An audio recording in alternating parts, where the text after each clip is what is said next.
Clutch Sports Talk. Let's go.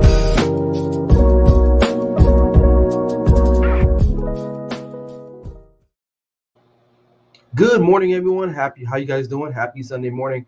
It's week 2 of NFL Sunday. Listen, hey, my name is Ryan Flowers. This is Clutch Sports Talk NFL Sunday morning with me.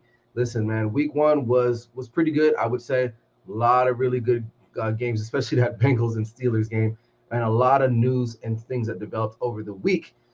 But today, this morning, man, we got a lot to talk about. Of course, I got to talk about the Dallas Cowboys, man. What is happening? What's going to happen with them? What my thoughts on them are moving forward, right or wrong? What I got right last week, what I got definitely wrong last week. I got to talk about that. I'm going to go over my week 2 game predictions, and then finally my clutch picks of the week. I got to bounce back. I finished 1-3. 1-3. I'm hoping to turn the tables this today in week 2 of Sunday morning. So, hey, without further ado, man, pull up, sit back and relax, man. This is Clutch Sports Talk NFL Sunday morning with me, Ryan Flowers, man. Let's go.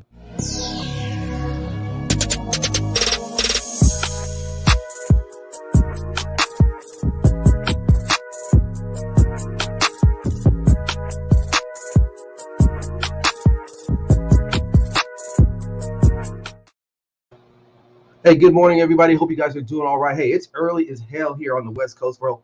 For me, it isn't. For most, it is. So, hey, for those 2 that are in the room right now, man, I appreciate you guys. Good morning to you all, and welcome to another edition of Clutch Sports Talk NFL Sunday morning with me, Ryan Flowers, man. I am glad, again, to be back again another week. Very blessed.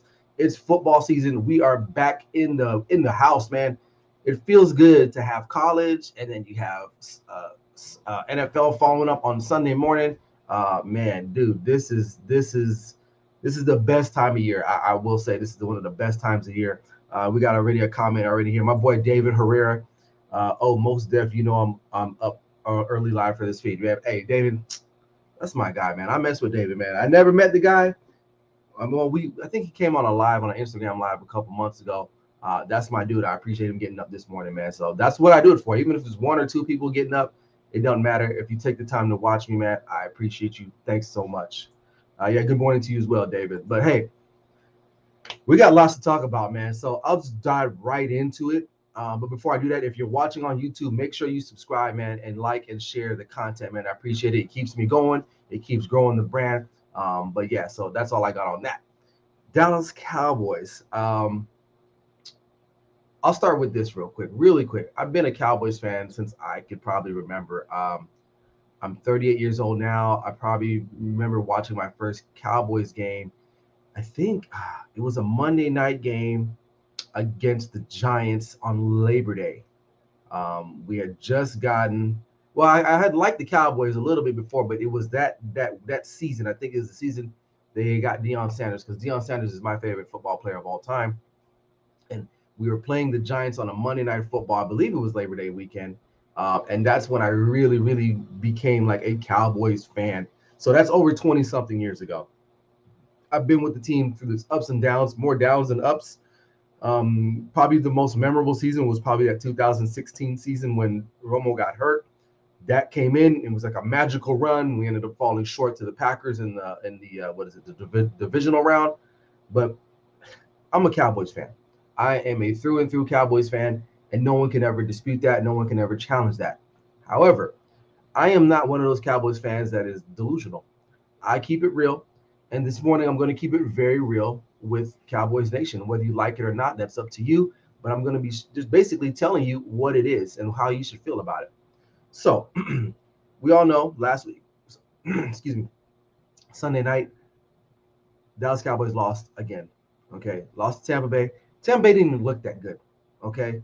Now, the Cowboys had some deficiencies, and that's an understatement on the offensive side of the ball. But why? This shouldn't be a surprise. I know a lot of Cowboys fans on social media, they were like, oh, you know, we're still going to win the division. We still got the best quarterback, yada, yada, yada in the division. Look, man, you need talent around you. You need, and I'll be honest, Dak is not, he's not like a Patrick Mahomes. He's not that guy. He needs help. He needs support. I don't know what happened from 2016 when he took over as a starting quarterback till now, right? Play calling is different. I know they had a different offensive caller then. It was Scott Linehan, I believe it was at the time. He was a little conservative as well. But listen, This offense is terrible. A couple things that the Cowboys did not address, and more specifically, Jerry Jones. First of all, you didn't add anybody to the wide receiver room. Oh, they drafted some young guys. Young guys in the NFL are pretty, I won't say worthless, but when your leading receiver is CeeDee Lamb, and he's the only one that's in the room that's had a touchdown in the NFL, that's a problem. Okay, that's a problem. Now, Julio Jones became available, a free agent. Do we go and try to get him? No. What do you do? He had a decent game against us. That could have helped the Cowboys, right? Another, and there's some other receivers out there that we probably should have maybe made a ran at, right? Jarvis Landry, other guys, right? Who knows? Jerry Jones and his son was not trying to spend any type of money at all.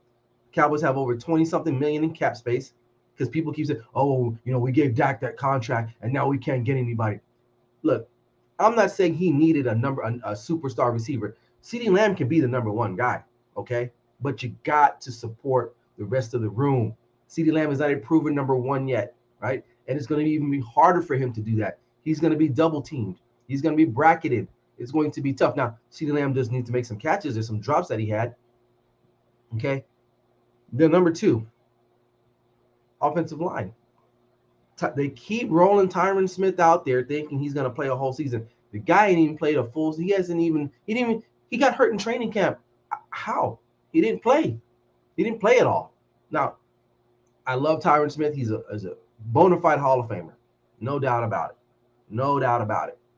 But it's time to hang him up. And Jerry Jones, they need to move on from him, unfortunately. I wish he would just retire. That way they don't have to do any type of releasing him. He needs to retire. I bet you he comes back from this injury, he's going to get hurt again, unfortunately. His body cannot take it anymore. Although he's a great, when he's there, he's great, but he's not there, and that's the problem. Okay. Now, our number one pick looked pretty decent at left tackle. Tyler Smith, going up against a really, really strong defensive line. I think he held his own, but the guard play outside of Zach Martin is terrible. Terrence Steele was okay. Okay. And then the center, God knows what's going to happen with him. So offensive line is in shambles. And in the minute when Zach Martin went, was it Zach Martin went down last week? Was it Zach Martin? No, it was Connor McGovern, right? He went down. You can noticeably see the difference in the line play from the jump. Okay. Running backs, we don't know what's happening now. Zeke, I thought Zeke played pretty well in the first half. I don't know what happened to him. There was no reports of him being injured. They decided just to pull him, and they wanted to use Tony Pollard. Now, I like Tony Pollard. I like him for certain situations, but Zeke had the hot hand. Zeke was running a little bit better behind that line of scrimmage, and for some reason they just pulled him, and they didn't play him anymore. So, and that leads me to my next point: is the organization, the structure overall. Mike McCarthy is not a good football coach. He's not. I mean, he said, look, Kellen Moore is not a great offense coordinator. He went anytime he goes up against a pure or a legitimate defensive coordinator, our offense struggles. Go look at the tape. Go look at the tape, right? Look at all the times we play really top defenses, and look at our offensive output. It's not great at all. And I get it, right? These are really good defensive teams, but you still got to be able to move the ball. And we did it. We have a lackluster offense. Guys are not being utilized correctly. Tony Pollard needs to be used in different ways. They need to go back and watch the tape from when Tony Pollard was in Memphis. They used him all over the field. He's not just a running back. He's a football player. Okay. And unfortunately, sorry, David, but he says it's too early to be angry. And as the boys, we can't be mad at breakfast. Like, I'm not mad. I'm just pointing out the obvious, right?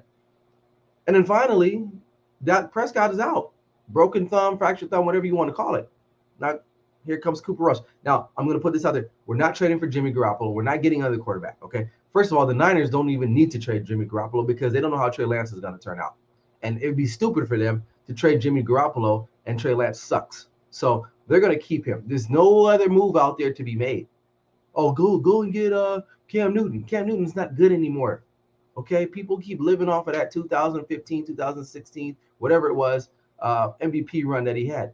He's not that guy anymore. It's the reason why no one is clamoring or calling his phone, asking him to be on their team. It's over. It's over for him.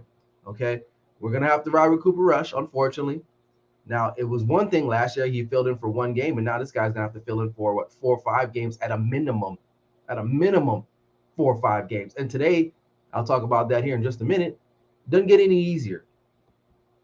But ultimately, it only falls on the shoulders of one person alone, and that's Jerry Jones. He is definitely, I don't want to say a cancer, but very delusional. Very delusional. He is going to waste the talents of so many Cowboys players that he has in the past. We wasted Jason Witten's career. We wasted Tony Romo's career. DeMarcus Ware's career got wasted, but he decided to wake up and head to Denver and win him a Super Bowl. And it's probably a plethora of other players that we wasted talent on. Why? Because Jerry Jones is just too damn stubborn to get out of his own way. You're not a general manager, Jerry. And don't take credit for the guys that you drafted. That's Will McClay's job. Let Will McClay probably be the general manager, and you step back and just be an owner. You make sure the lights turn on. You make sure they can get to and from games. You make sure the facilities are top notch. That's your job. Okay? Yeah, Romo's career was wasted. Okay? We should have won a Super Bowl with one of some of those teams. And my boy Barry Grant, he says, I disagree. Stephen Jones, Jerry's used to spend. I think it's a little bit of both, man. Because, listen, yeah, Jerry would spend, but Jerry would spend money on guys that wouldn't even be worth it. The money we gave Marion Barber, God rest his soul, he would spend money on the wrong guys, right? And Steven's kind of telling us that, like, no, we can't sign this guy now. Now we're not signing anybody. We're not even signing guys off the street. And that's the problem. So, but ultimately, it's Jerry Jones's team, so that's why it solely falls on him. Yeah, Steven is his son and whatnot, and he'll have the throne when Jerry Jones decides to move on, or God forbid, he passes away. But it's still Jerry Jones's team at the end of the day. He is the Dallas Cowboys, right? And then when you listen to him talk, when they asked him about the wide receivers, I like the group that we got. How do you like the group? You haven't even seen the group. How do you like that group? The only thing good going for the Dallas Cowboys right now is the defense, which, in years past, that's been the opposite, right? They've been the worst unit on the field. Now they're the best unit on the field. Now, again, Micah Parsons his career is probably going to be wasted as well. He's arguably one of the best defensive players in the National Football League. Okay, but we got some injuries on that side too. But they were able to keep the Cowboys in that game because the Buccaneers did not play well. I mean, they just didn't. And we only put up 3 points. 3 points in the National Football League when everybody else and their mama was scoring. Even the worst teams in the league were scoring. Okay, and we couldn't at home Sunday night. So there's definitely some big ass problems in Texas, man. That's still my team. I still rep the colors. I got the hat. That's I can't get rid of them, man. It's like I took an oath. I took a vow. If you get married, hopefully if you're married, you believe in these sacred oath. So death do us part. That's how it's going to be for me in the Dallas Cowboys. I just can't. I'm in a bad relationship right now, and I can't get out of it. And I can't because I took a vow. And look, a couple years ago, I'll be real with you. I tried to like another team. It just don't feel right, man. It don't feel. I won't tell you what team it was, but it just won't feel right. Barry's asking. Let's go through the comments real quick. Yeah, David, it is Jerry's team.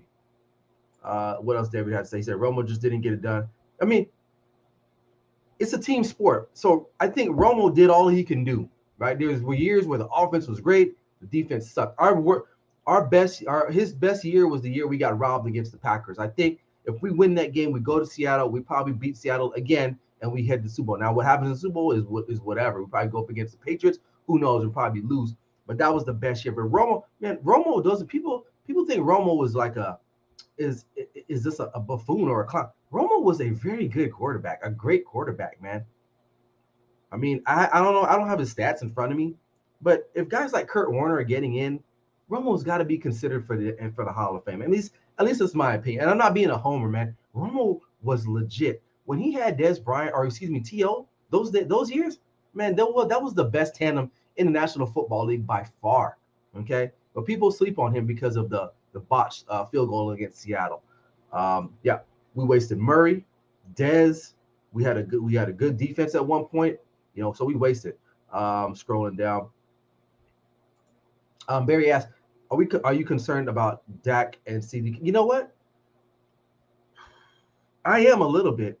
I am, because you know what? Dak was going to Noah Brown a lot, and I don't know if it's because they were covering CeeDee Lamb so hard on Sunday, but Dak too also has an issue, and he still has this issue.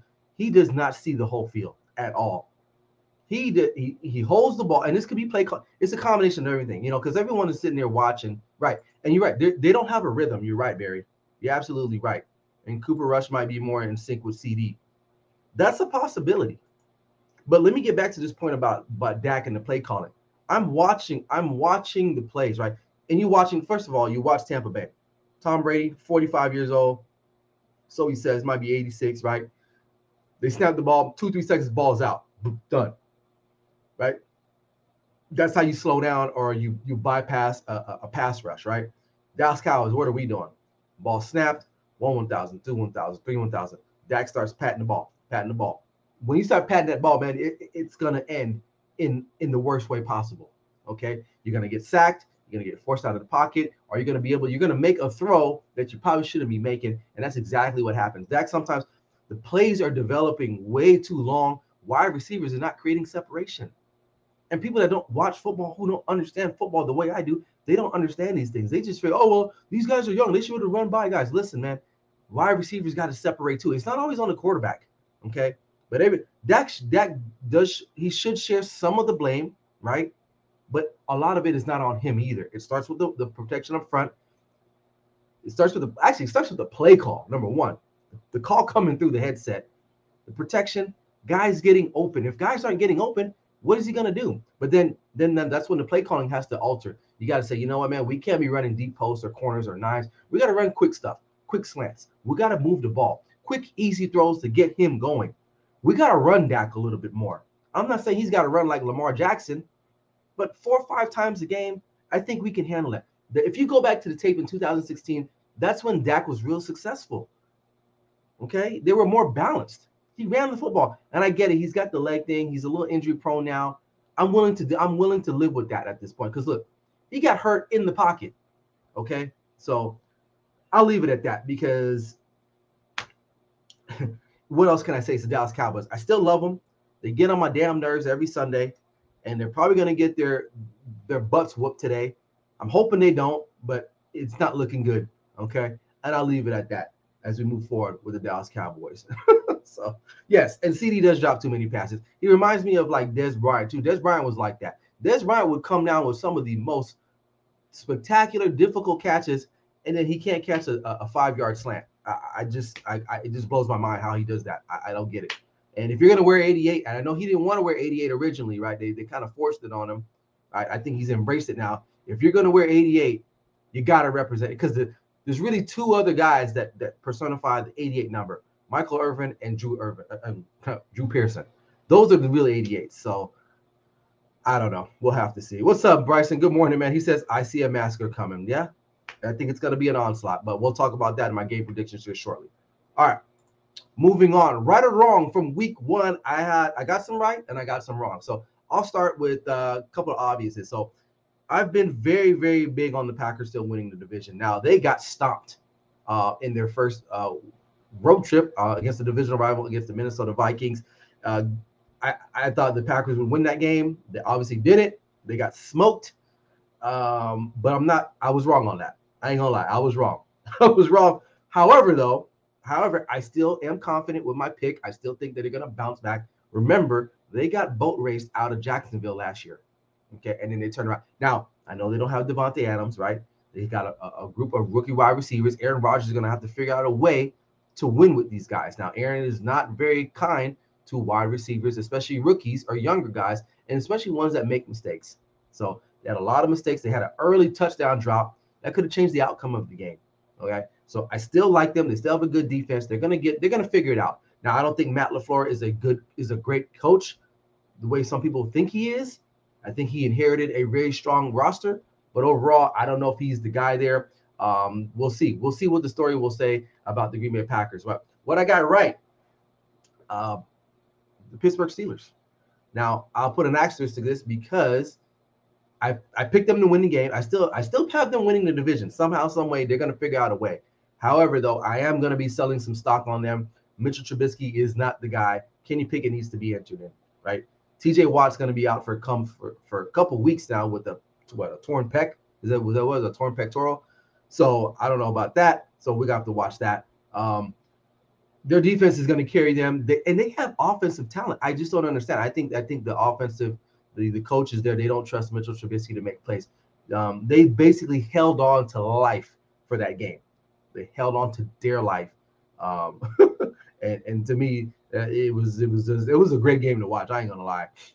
I'm not gonna lie. So what else can I say about that? Another instance where I got it wrong. I thought the Raiders were gonna win that game, man. I thought they were gonna walk in and beat the Chargers. They didn't. Their defense still is a little suspect on the back end. I don't think that they're gonna win the division. I think they'll score enough points, but they just won't be able to stop anybody. They won't be able to stop anybody. Okay. What I got right, the Kansas City Chiefs.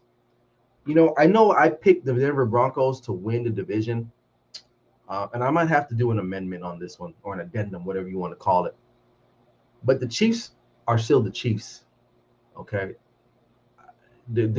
Patrick Mahomes is that dude, but again, it starts with the top, man. You have a great organization, you have great play callers, you have great coaching. It all makes a difference, man. It makes a difference.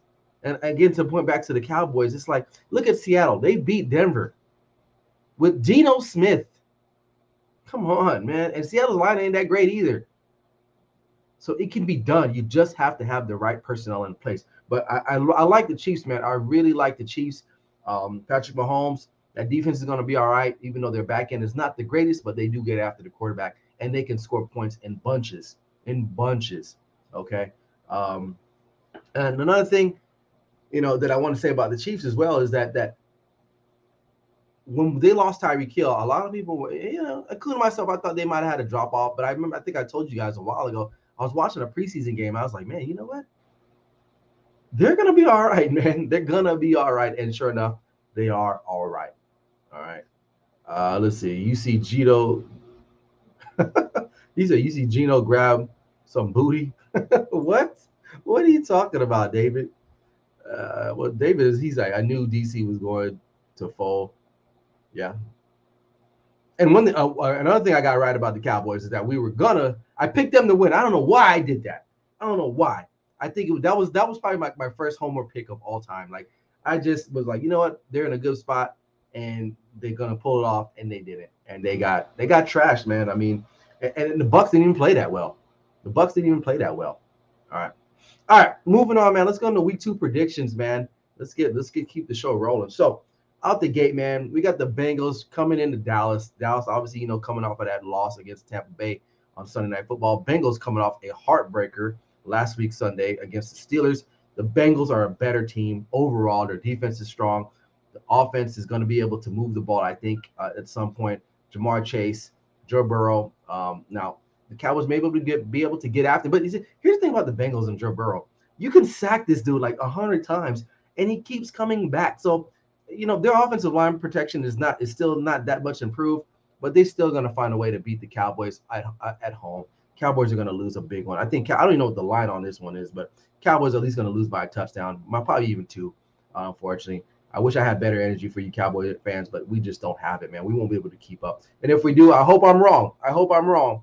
But I got the Bengals winning this one pretty easily. All right, Jets and Browns. Browns coming off a loss themselves, to the I'm talking about they coming off a big win against the Carolina Panthers and their old teammate Baker Mayfield. Jets kind of reeling coming in there. I mean, the Browns should win this game. They have the better talent. They should have the better quarterback, and Joe Flacco is the starting quarterback for the Jets. Although the Jets are a young and upcoming team, they just don't have enough in the tank, man. So I got Browns winning this one at home. Washington Commanders and Detroit Lions. This one should be a very intriguing game, probably entertaining game to watch. Both teams looking to kind of, make a move here. The Commanders winning their game last week against the Jacksonville Jaguars at home. But listen, I like the Lions, man. Lions play hard, man. They haven't found a way to win yet. They don't know how to win. So they're going to lose a lot of games. But I think this is a game for them to win. You know, it's their home opener. You know, they put up some points against the Eagles last week. I think it's not their home opener. They were at home last week, but this is their second week. I think they're going to win this week. So I'm going to go with the Lions. Okay. Tampa Bay and Saints. I like the Saints. Tampa Bay did not play well. Okay, and they still managed to beat the Cowboys. The Saints kind of gave the game away almost. They almost blew it, or, you know, not gave away, but they were down, right? But the Falcons gave the game away.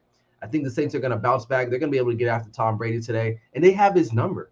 I think they're like 4-0 against him in the regular season, or like 3-1. I forgot what the stat is, but they get after Tom Brady. And, you know, the Buccaneers are going to probably be out without Chris Godwin. He's suffering an injury. The lineman is another issue for the Tampa Bay. And I think the Saints are going to get the job done at home against Tampa Bay. Carolina Panthers and New York Giants. Carolina also coming off a loss at home to the Browns, but the Giants, a very exhilarating win against the Tennessee Titans in a game that I thought the Titans probably should have won, but the Giants did. But for whatever reason, I'm going to go with the Giants today. I think they're gonna use that energy. Carolina is not a great team, right? The Giants still play a pretty good defense. Daniel Jones looked all right for the most part. I think the hiring of Brian Daboll is really going to help him. I still don't think Daniel Jones is going to be the answer in New York, but with the coaching hire, I think it's going to help them get through this win, and the Giants will improve to 2-0 on this young season. All right, Patriots on the road in Pittsburgh against the Steelers. You know, if TJ Watt doesn't go down, I probably say the Steelers win this game. But Mac Jones, Bill Belichick, they have the number of the Pittsburgh Steelers. Now, Patriots did not look that great last week against Miami, but this is going to be a tale of two offenses that just can't get it going. This one can go either way. I feel like if they open up the playbook for the Steelers, they have a chance. I just don't think they trust Mitchell Trubisky too much. I'm going to take the Patriots in this one in an upset. All right. Well, I don't even know if it's even an upset because I feel like they were probably favored anyway going into this game. Mac Jones and the Patriots win this game. All right. Colts and Jaguars. This is an upset pick of the week. Upset pick of the week if you're betting. I like the Jags. They showed some fight. They're still a young team. They don't know how to win. They probably should have won that game last week against the Commanders, but young teams don't know how to win games. They're still learning. The Colts I don't know what the hell they were doing last week. You almost lost to the Texans. You end up drawing. Michael Pittman Jr. is probably not going to play today. I like the Jacksonville Jaguars at home. And for whatever reason, the Colts have a problem in history past going down into Florida, into Jacksonville, and pulling out a win against the Jags. And I think today, this is going to be the day. If the Jags are going to get them, it's going to be today. All right, I got the Dolphins versus the Ravens. This is one that's going to be a fun one as well. You got really two good defenses. We're going to see if the offense can pick up the pace for the Miami Dolphins against Lamar Jackson and the Baltimore Ravens, who looked really good. But again, it's against the Jets. Sorry, Jets fans. No offense, but it's the Jets. All right. This one, I'm going to go with the Dolphins. I'm going to take the Dolphins to win this one. It's going to be a close game. It's going to come down probably to the wire. Who can stop who? But I think there should be a lot of points on the board. But I'm going to take the Miami Dolphins to beat the Baltimore Ravens in this game. And this is a big game for the Dolphins because if you want to be considered a team in the AFC, you're going to have to beat one of the long-standing teams, and that's the Baltimore Ravens. So I like the Ravens, but I'm just going to go with the Dolphins this week. All right. Falcons and Rams. Listen, this game is going to be closer than what you think, okay? I think the Falcons, for whatever it's worth, they play hard. They just still find ways to lose games. Marcus Mariota played pretty decent. He's got to make better decisions down the stretch. But for whatever reason, the Falcons are a gritty team. I don't know what to say. What else to say about them? Like, they're a tough out. I think still in the end of the day, LA is looking for that first win. They're gonna win, but this game is gonna be a lot closer than I think what most people are consider. So I'm gonna take the Rams though, but it's gonna be a close game, I would say. All right, Seattle and San Francisco. This is a big game for San Francisco. After this, you look at their schedule. It's pretty tough. They're coming off a loss. The Seahawks are coming off a big win at home on Monday Night Football. Trey Lance, what are you going to do? Seattle is not gonna lay down. Okay, this is a divisional game. They all know each other well. You're at home. Now, the conditions should be better. You're not going to be playing in the monsoon. Hopefully, George Kittle is a go. That should help them. I'm still going to take the Niners to win, but this is a big game early in the season for the San Francisco 49ers. It's going to tell us a lot if Trey Lance is going to be the guy or they're going to go back to Jimmy Garoppolo. All right, Texans and Broncos. This one, This one, I think the Broncos should win this one easily. They should win this one, hands down. Now, the Texans are going to probably put up a fight for the first quarter, maybe quarter and a half, and then the Broncos should just easily take this game over. Not much more to say about this. Russell Wilson looking to get his first win in his new team for the Denver Broncos. All right. Raiders and Cardinals. Cardinals just look trash. I mean, last week. And the Raiders, you got to win this game. I should have flipped this figure, but because the Raiders are at home. But Raiders got to win this game. Cardinals, no D-Hop. Their secondary is garbage. You know, J.J. Watt's out again, I think. I'm not sure what's going on with Arizona. This is one of the hotter teams last year, but right now they just don't look good at all. The Raiders need to come in and take care of business. And if the Raiders lose this game, shame on them. I'm off the Raiders bandwagon. If they lose this game, I don't think they have a shot of winning anything or even making the playoffs if they lose this game, because this is a game you got to win. This is a spot. The Cardinals are wounded. You got to take care of business at home, and hopefully Allegiant Stadium will be rocking for them today. But I got the Raiders winning this game. All right. Sunday Night Football, Bears and Packers. I think Bears got kind of lucky with the weather. This is not a good football team. They happen to just beat they happen to beat the Niners team, and I think the weather kind of played a factor. Nor George Kittle. Listen, the Packers should take care of them, and if they don't, then I'm for real that I'm gonna have to retract my statement about the Green Bay Packers winning their division, because you got to take care of Chicago at home. This should be a blowout. Okay, should be a blowout. Aaron Rodgers somehow should find a way to score 20-something points on the Chicago Bears. All right, we got 2 Monday Night Football games. We'll start with the Tennessee Titans and Buffalo Bills. This one, this can go either way. Tennessee did not look that great. They lost obviously last week to the Giants. The Bills look amazing. This one's easy for me. I'm going to take the Buffalo Bills to win the Monday night game. And then finally, to wrap up the week, we got the Minnesota Vikings taking on the Philadelphia Eagles. This should be a very intriguing game to watch. Both offenses look tremendous last week. Now, the Eagles are going to be at home in a Monday night spot. I don't like Kirk Cousins. I'm going to take the Philadelphia Eagles to improve to 2-0 against the Minnesota Vikings, just because if this game was being played at 1 o'clock on a Sunday afternoon, I'd probably be more inclined to take the Minnesota Vikings, but it's prime time, and Kirk Cousins does not play well in prime time. So I'm going to take the Philadelphia Eagles to win that game running away. All right. Before we get out of here are my clutch picks of the week. I went 1-3 last week. I'm trying to improve. So I'm gonna look, I'm putting my neck out there. I'm not just picking easy games, man. I'm gonna go and get some good ones out there, mix it up a little bit. Like I told you, I like the Saints to beat the Bucks. I like the Lions. To take on and beat the Commanders at home. I like the Giants to improve to 2-0, and I'm gonna take the Dolphins as an upset over the Baltimore Ravens on the road. We'll see if the Tua show can really get going. So those are my picks of the week. Love them, like them, leave them. It is what it is. I'm not going to sit here and just pick easy games. I'm going to go for some tough ones, and that's where I'm at. So that's why I'm at 1-3. But I own it. I'm going to own it.